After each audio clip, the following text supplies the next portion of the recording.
You're a failure. You're no longer my daughter or anything to me. Don't ever come back home. Let someone else take care of you. Ava, shocked by the loss of her beloved husband and the disownment by her father Joseph, burst into tears right there. Even I, who was listening nearby, couldn't stop crying at such harsh words. That's terrible. After saying what he wanted, Joseph left the scene despite it being in the middle of the funeral. Seeing Ava standing there stunned. Excuse me, may I speak with you? Huh? Right after this, my heart ached, learning the truth from Thomas's colleague. When I told Ava, I see, it's okay. I've been holding back all this time. He was my only dad, but I won't hesitate anymore. For Thomas, I need to move forward. Ava's expression, which had been in tears just moments before, became resolute, and in her eyes there seemed to be a strong determination. I won't let him say anything anymore. He has to face the consequences of his actions. There's nothing more to say, and I feel the same way. Consequences. This is the result of actions for someone who has done terrible things. Good morning, Thomas. Did you sleep well? Good morning. What time is it? It's past 10 already. We plan to go shopping together today, remember? Ava is right. Hurry up and get ready. I am Evelyn, 62 years old, and the one who is groggily waking up is my son, Thomas. Looking at him with tender eyes is Thomas's wife, Ava. Last night, my eldest son and his wife stayed over for the first time in a while. They've both been busy with work and couldn't visit often, but they came over after things calmed down at work. My son Thomas has always been earnest and kind since he was little, and that hasn't changed. When I lost my husband 10 years ago, Thomas was just 17. Back then, I tried to act strong and not let Thomas know how shocked I was at losing my husband, but he quickly realized I was forcing myself. I'll take on the role of chief mourner. At the young age of 17, Thomas took on the responsibility of being the chief mourner from start to finish. I remember being amazed at how strong and grown up my child had become. After that, Thomas and I started our life together. He didn't go to college to support our living, but instead took a job at a factory right after graduating high school. He worked tirelessly every day with no time for leisure just to support our life. Then, on his 26th birthday, Thomas brought home a woman. Nice to meet you. I'm Ava. Ava was a wonderfully kind woman with a lovely smile and great consideration for others. I couldn't have been more thankful to God for Thomas having such a wonderful girlfriend. A year later, they got married. Surrounded by blessings from everyone, the couple looked blissfully happy, and I was happy to see them like that. However, there was someone watching the scene with a harsh, critical expression. The one emitting an odd atmosphere, standing out all alone, was Ava's dad, Joseph. He was the only one who disapproved of their marriage. The reason wasn't clear, but one thing was certain. He had no love for his daughter and would verbally abuse her in public. How can a failure who couldn't even go to college expect to find happiness in marriage? I couldn't comprehend how a father could say such things to his own daughter. Why couldn't he just be happy for her? Thomas and Ava work at the same company. They work late every day, yet they seem to enjoy their time together, living fulfilling lives, which makes me proud as a parent. But Joseph didn't think so. Then the phone rang. Hello? Staying with that guy will only bring you misery. What? You'd better get a divorce soon. It's for your own good. That girl is a failure. Since their marriage, Joseph has been making harassing calls like this almost every day. Are they planning to split up? Are they okay with becoming unhappy? They need to act fast before it's too late. Such a terrible father. How can someone not wish for their own daughter's happiness, despite how wonderful they are together? Thomas, are you ready? We should leave soon, or it'll be past lunchtime. Sorry to keep you waiting. I'm ready. Then let's go. Perhaps Joseph never experienced such simple everyday moments. That might be why he says such awful things. It's quite sad. Just as I was thinking this, our doorbell rang. Oh, who could that be? Ava reached for the doorknob. Evelyn, I'll get it. Yes, who is? Dad, why are you here? To our surprise, Joseph had come to our house unexpectedly. I'm coming in. Saying this, he entered and sat down on the living room sofa, behaving as if it were his own home, which left us stunned. Come here, quickly.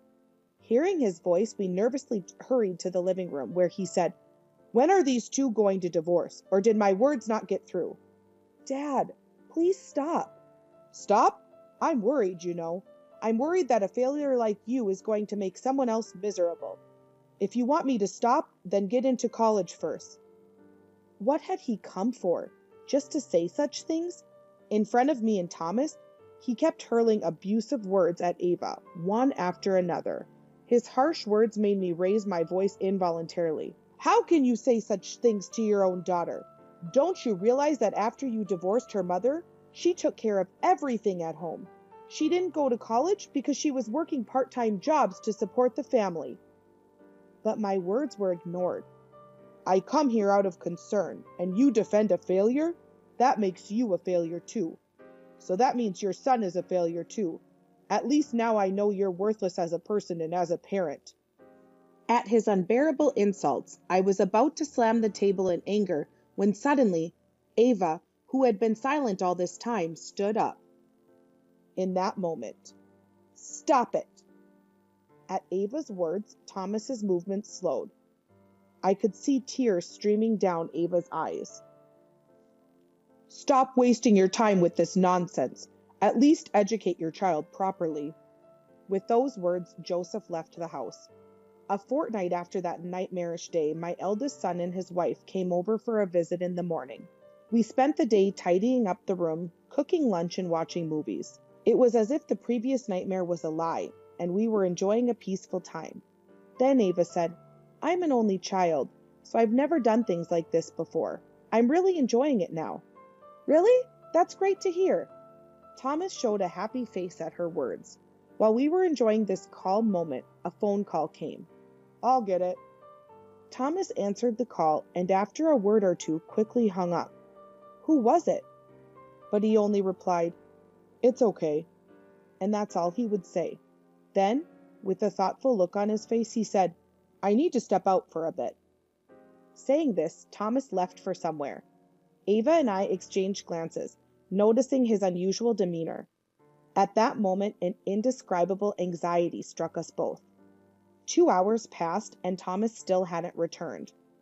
While we waited anxiously, a call came to my mobile from an unknown number. Hello? The call was from a hospital, and the news they delivered was shocking.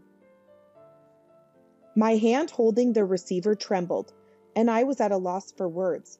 I instinctively turned around and my eyes met Ava's.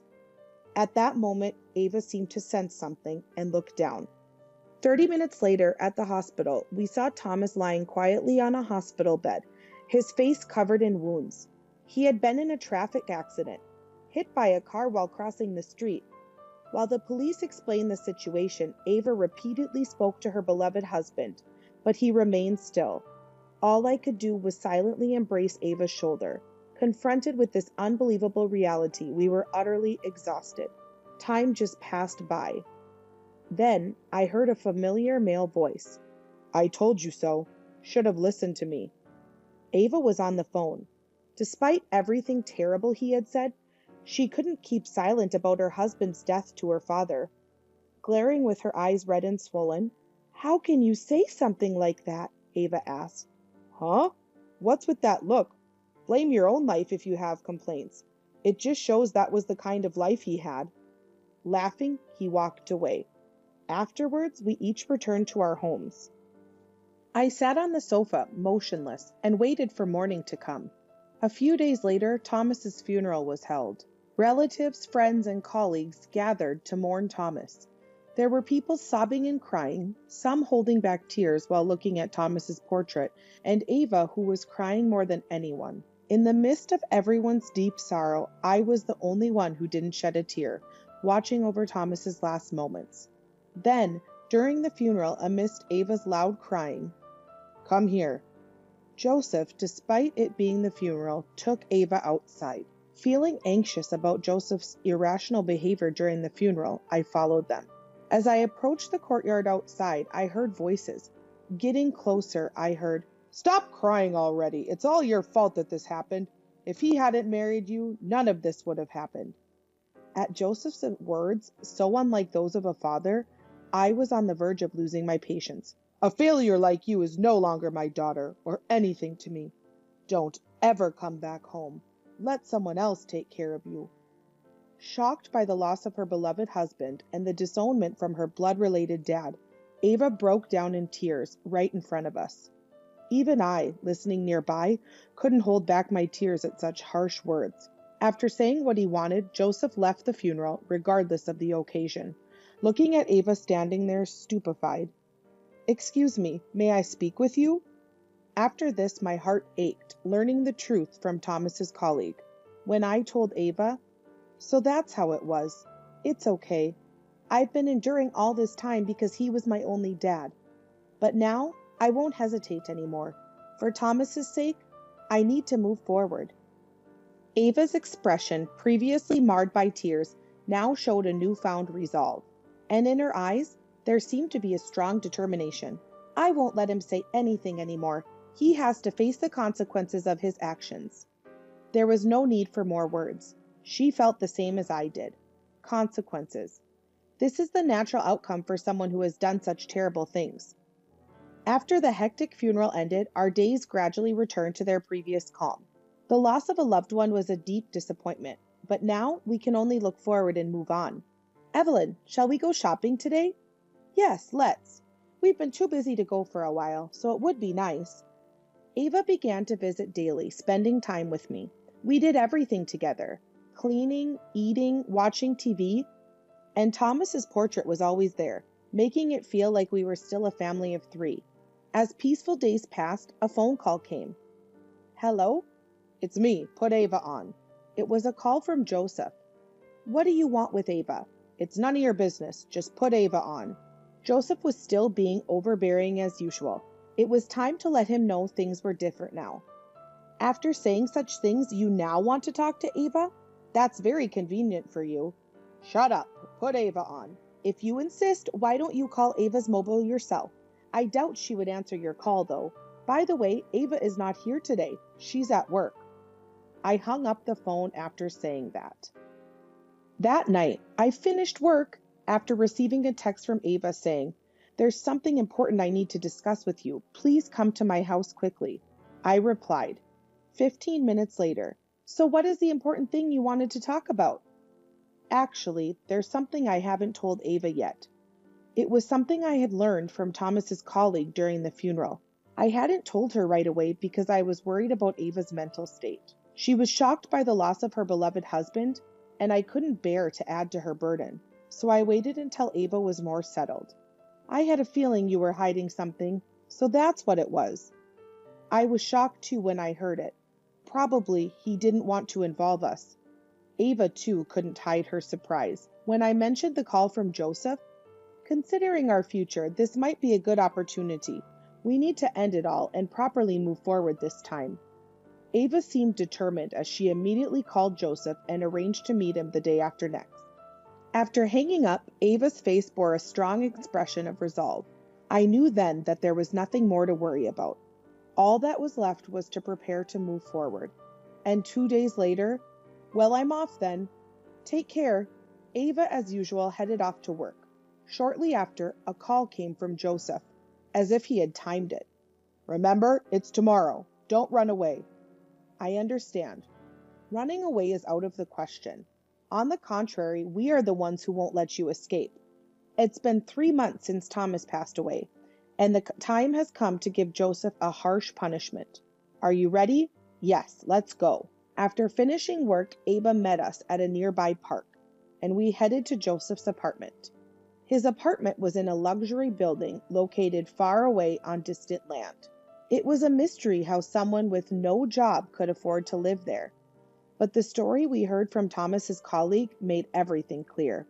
After driving for 3 hours, we arrived at the apartment. Approaching Joseph's door and ringing the bell, the door slowly opened. Joseph's face, wrinkled and grim, appeared in the gap.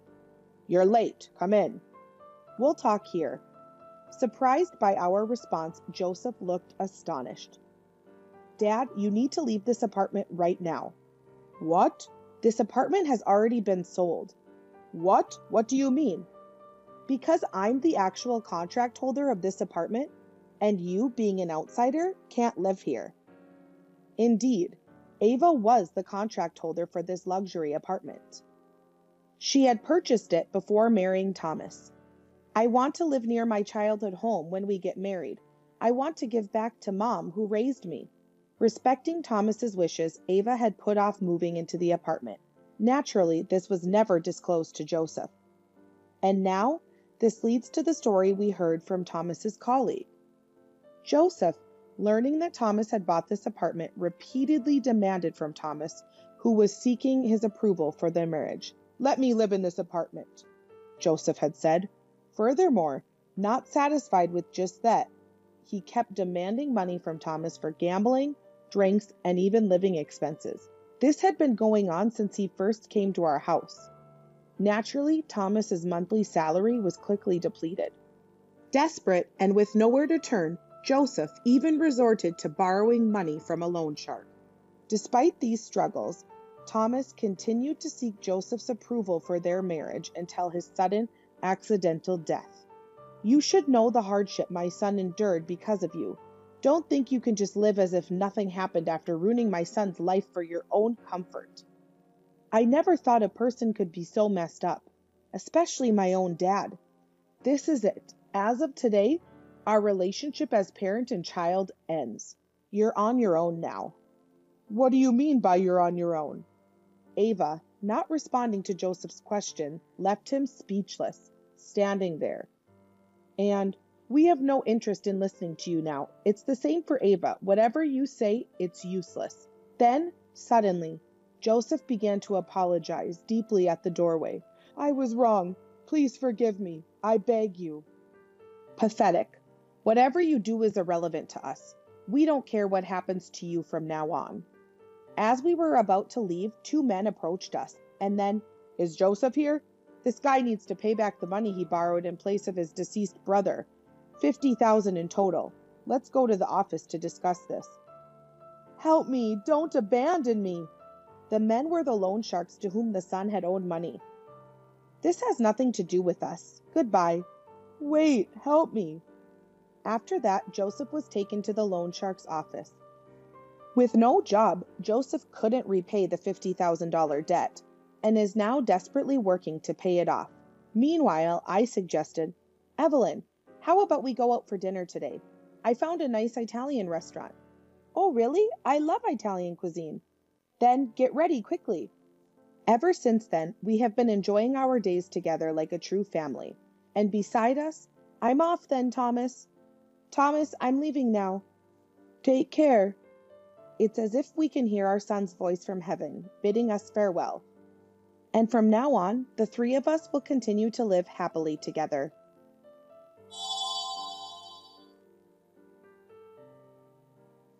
That woman, she's always been a liar. Ha ha ha, cancer. How exaggerated. She just wanted to skip work. These were the words spoken by my sister Miranda's husband, Martin, and her mother-in-law, Susan. Miranda is not someone who would lie. I can attest to that, having spent 25 years with her. I utterly despise the two who could say such things to Miranda, who is suffering from cancer and urgently needs treatment. It was unforgivable. I felt a strong need to save Miranda. I am Savannah, 25 years old, working in sales since graduating from college. I managed to join my first choice company, so my mind is always occupied with work. Savannah, did you do overtime again today? Don't overwork yourself and get sick. That's what my dad, who has been a company employee for many years, often says out of concern. Dad is kind, has a big heart, and generally doesn't sweat the small stuff.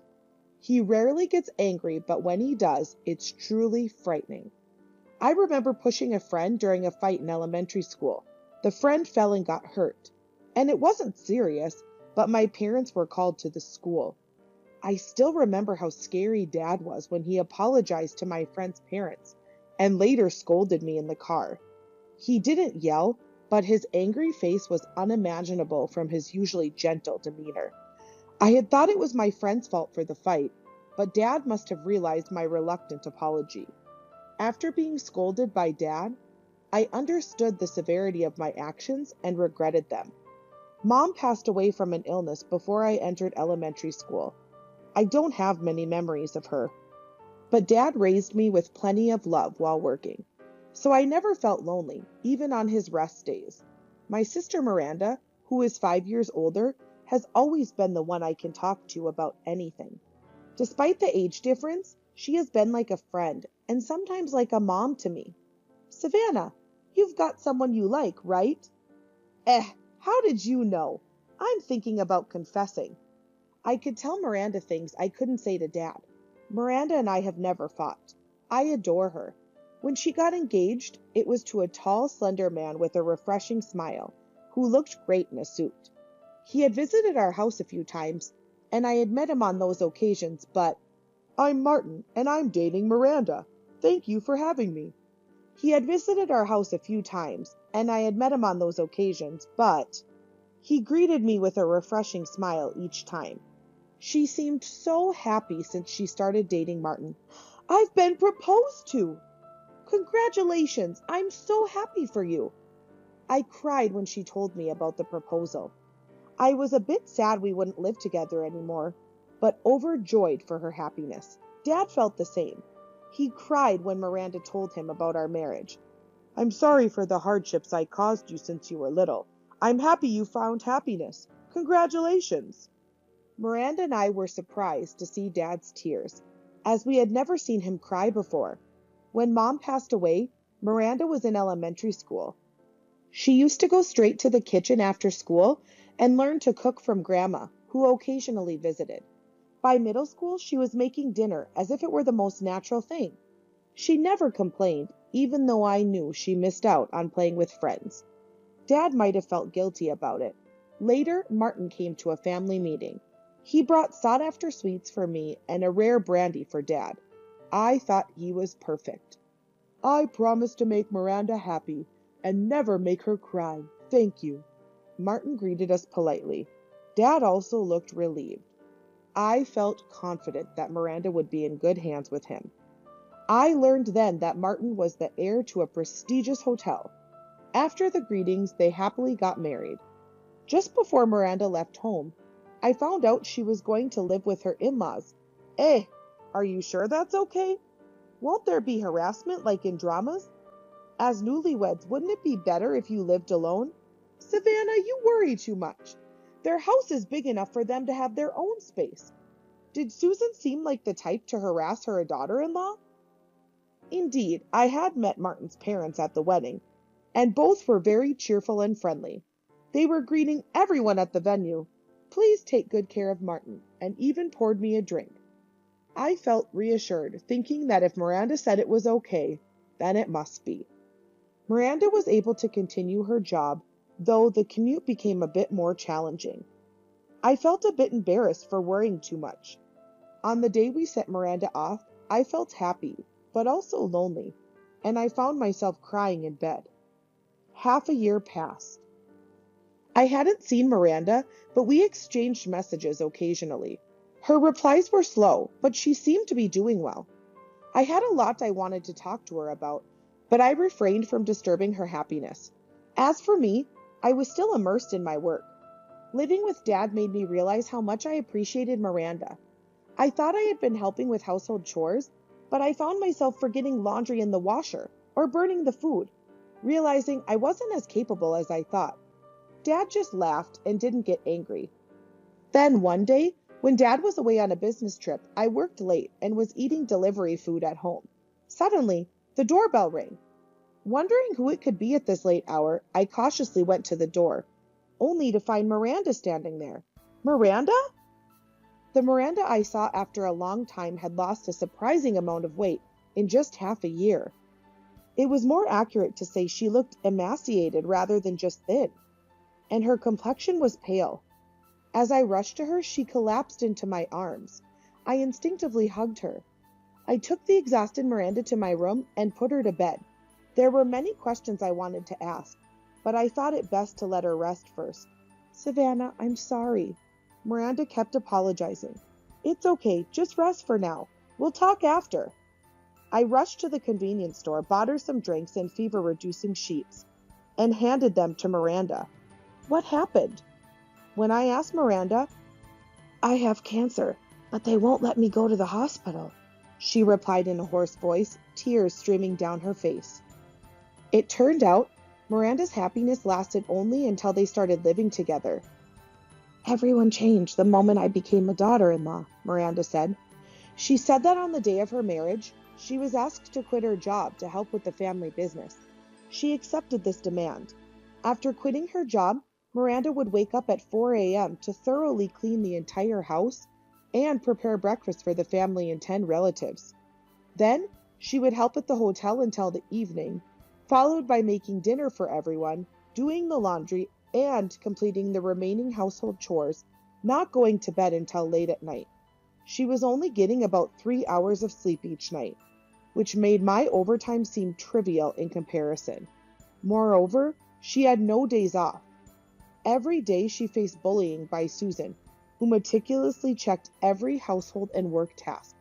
Martin, too, had changed drastically from his kind demeanor before marriage, becoming authoritarian. He didn't help Miranda against Susan's bullying, often siding with Susan and being harsh. Additionally, Miranda had a health checkup before quitting her job, where cancer was detected. Fortunately, it was found early, and she was told that immediate surgery could cure it.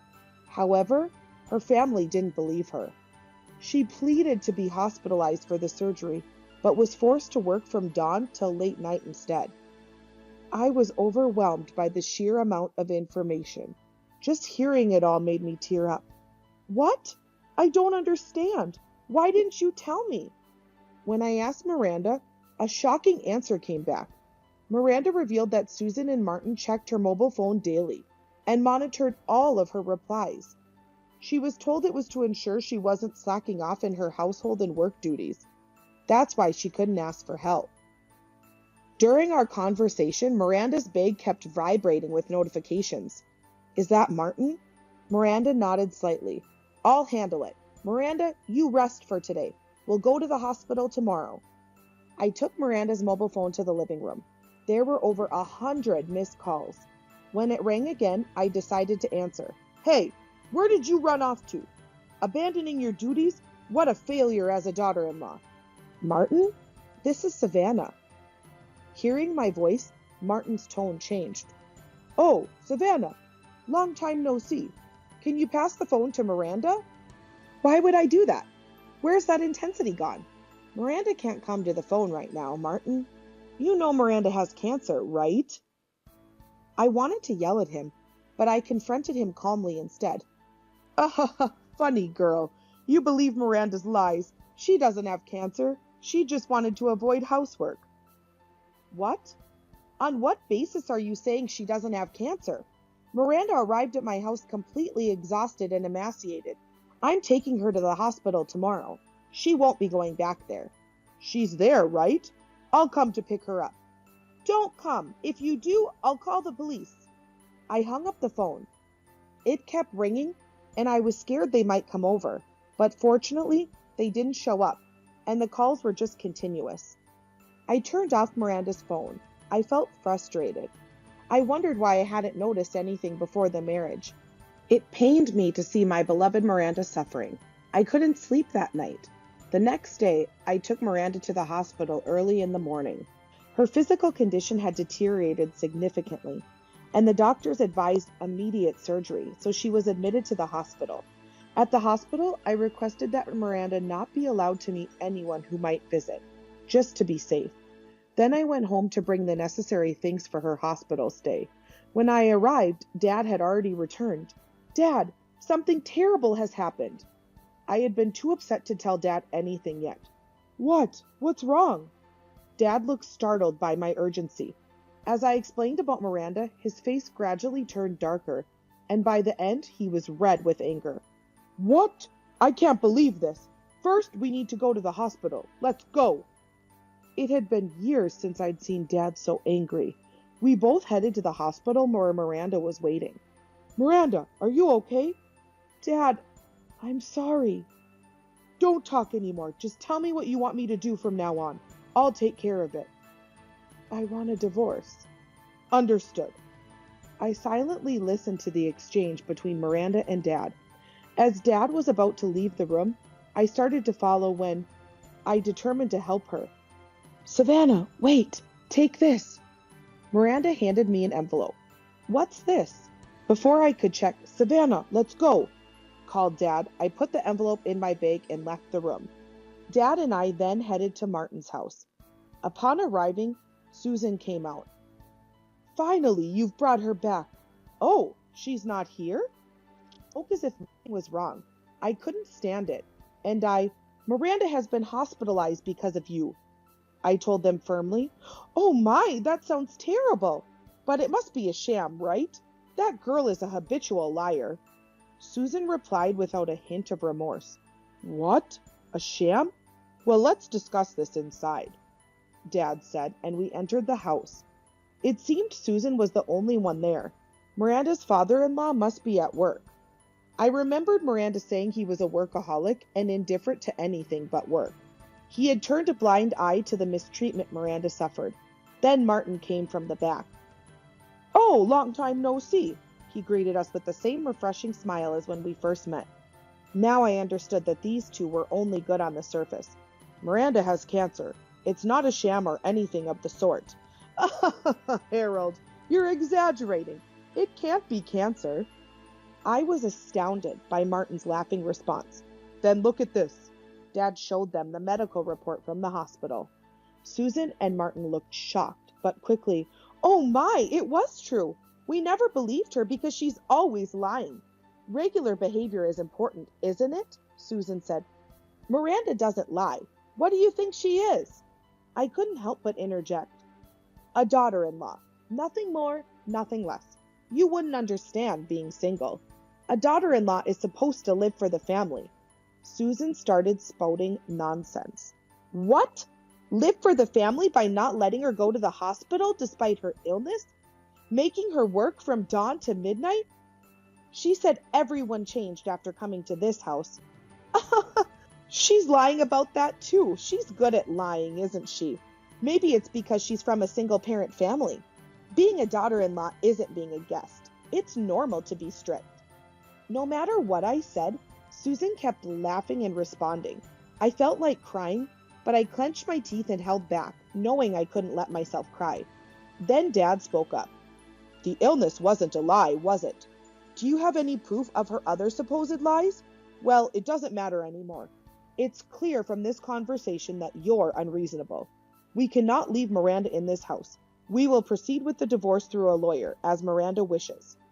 He said he seemed calm, but I could tell he was trembling with anger. Harold, please wait. Let me see Miranda. I'm sorry for not believing her illness, but as Mom said, Miranda often lies. And the claim that Mom was harsh and made her work from dawn to midnight is false. I think we can sort it out if we talk. Please let me see Miranda. Martin pleaded with Dad, apologizing deeply. I was appalled that he still called Miranda a liar. And then listen to this. I played a voice recording. It documented Miranda's day from early morning to late night. 4:30 a.m., starting to clean. Miranda's voice was recorded. This cleaning is inadequate. Look at this dust. A dusty woman like you wouldn't notice, right? Want to be thrown out? Susan's voice was on the recording.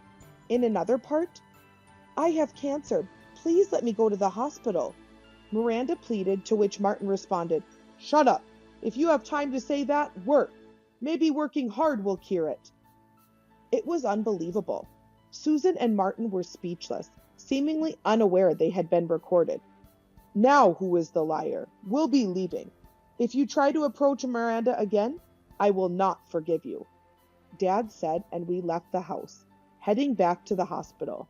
When we told Miranda about the discussion, Thank you so much. I'm so grateful for Dad and Savannah, she cried. It was because of your recording, Miranda, I told her. When we left the room, The envelope Miranda handed me contained the voice recorder.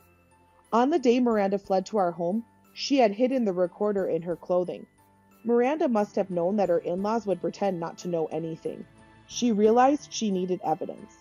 Her previous job at a publishing house had given her access to a voice recorder. Knowing Susan and Martin, it was risky.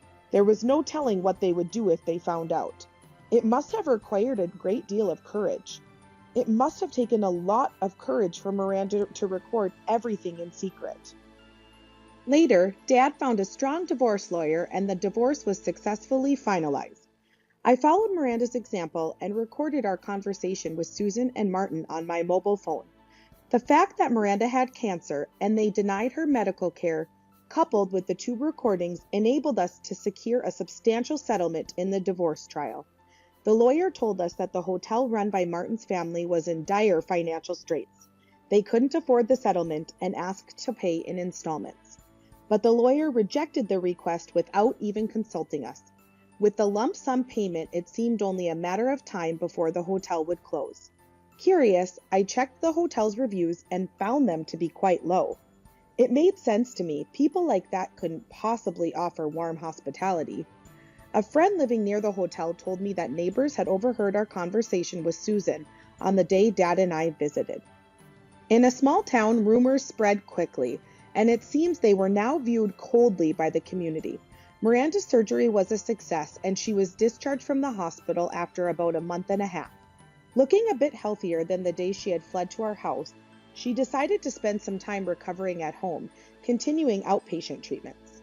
I was happy that the 3 of us were living together again. I'm thinking of making Dad's favorite steak today. Oh, I'm looking forward to it. I can leave work early today, so I'll buy the ingredients on my way home. Miranda's cooking was incomparably delicious compared to mine. I couldn't be happier with our days filled with laughter as a family of 3.